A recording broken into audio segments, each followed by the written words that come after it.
right, everybody, welcome aboard here to the Sports Talk Nation. Michael Cohen here with you, and yes, we are back, and baseball postseason play is here with us too. So we're really excited, folks, to be getting into the playoff season. It's the best time of the year for baseball fans.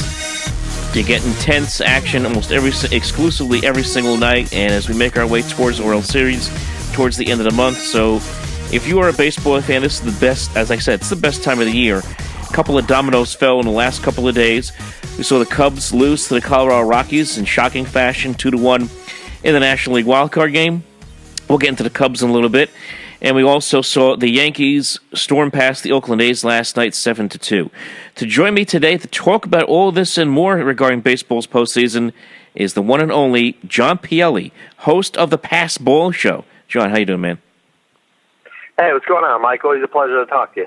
John, it's always a pleasure. You know what? I'm so excited that we're at this time of the year with baseball in full swing here with the playoffs. Now, we saw the Yankees win last night 7-2, and you and I were talking about this offline. I also heard your show from October the 2nd when you were previewing the Yankees-A's game, and you touched on something regarding what Oakland decided to do by making the wild card game a bullpen game by starting Liam Hendricks in the first inning, and then basically going by pitcher by committee from that point forward, bringing in all their relievers into the game, or as many as they could in this game, and it just blew up in their face. Now, I understand that it's sabermetrics. I understand it's the new way of baseball.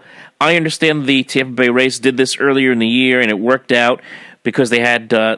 I believe they used Sergio Romo in that situation, a guy who can, get into the upper 90s, near 100 for that matter. But when you are in a big-time playoff game against the New York Yankees at Yankee Stadium, and you're going to throw out a bullpen game in the biggest game of your entire season, it just doesn't make sense to me. And I have people.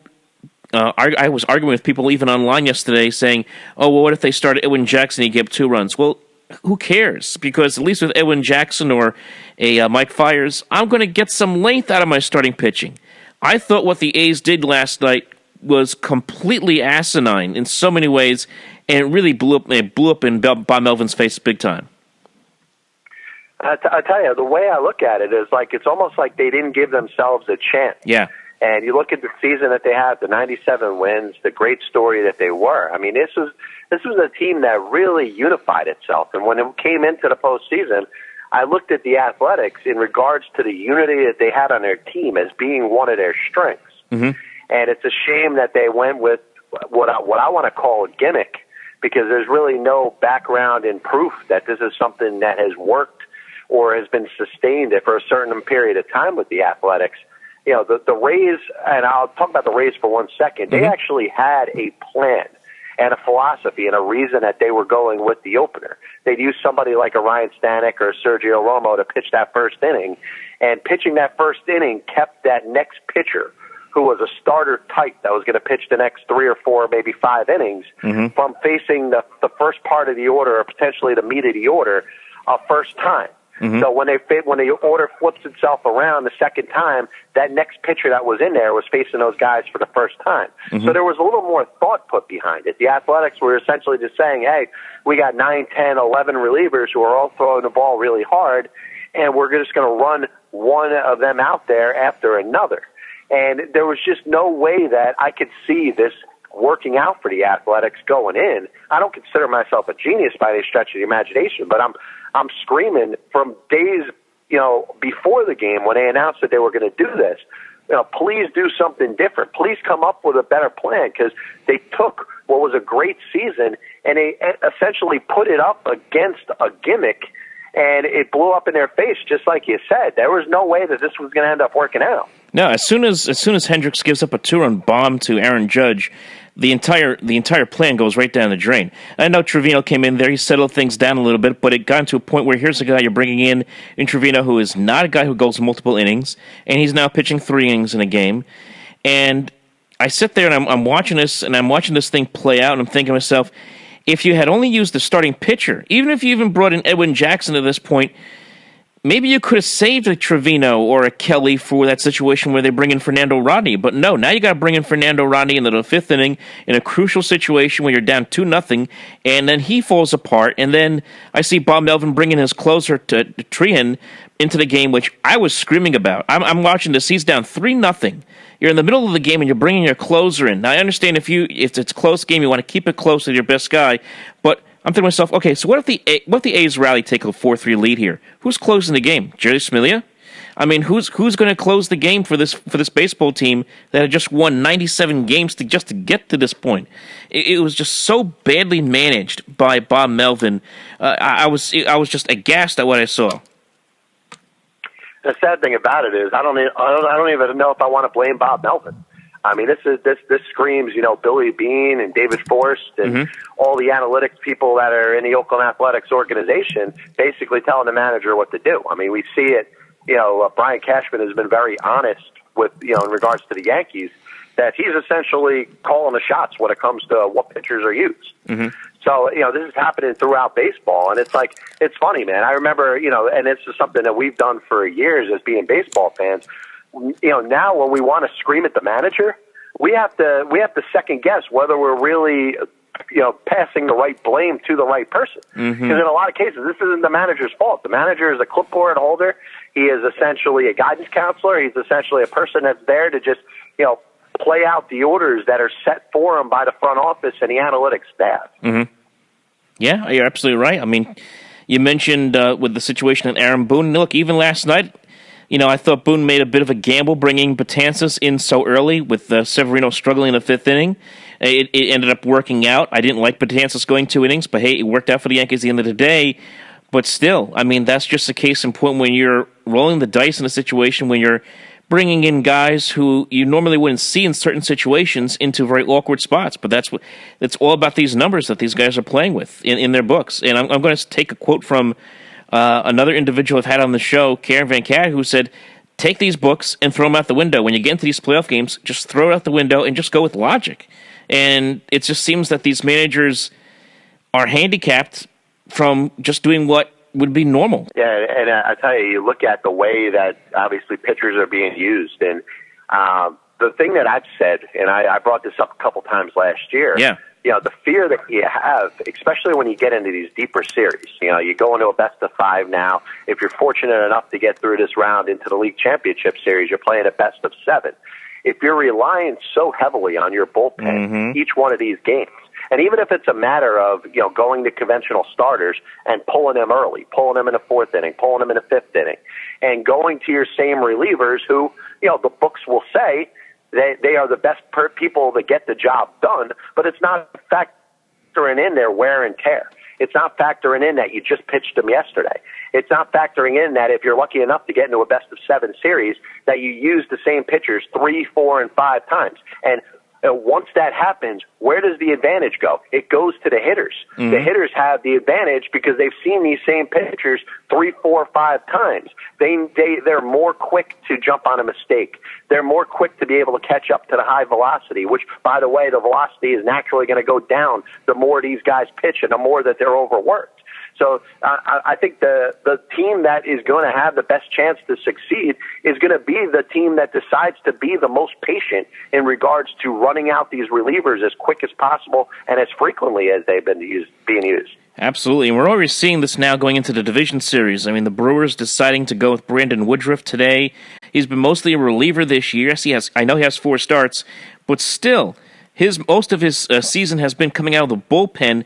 What kind of length, if you're Craig Counsell, are you thinking you're going to get out of this guy? And I'll be honest, you compare the Brewers rotation to the Oakland A's rotation. Yes, neither team really has a lot of great pitching, but Chase Anderson had a really solid year this year for the Brewers. Why isn't he starting this game? Gio Gonzalez, who they picked up around the deadline, a guy who, yes, has had his issues in the postseason, but has been a reliable starting pitcher throughout his career. Especially since coming over to the National League.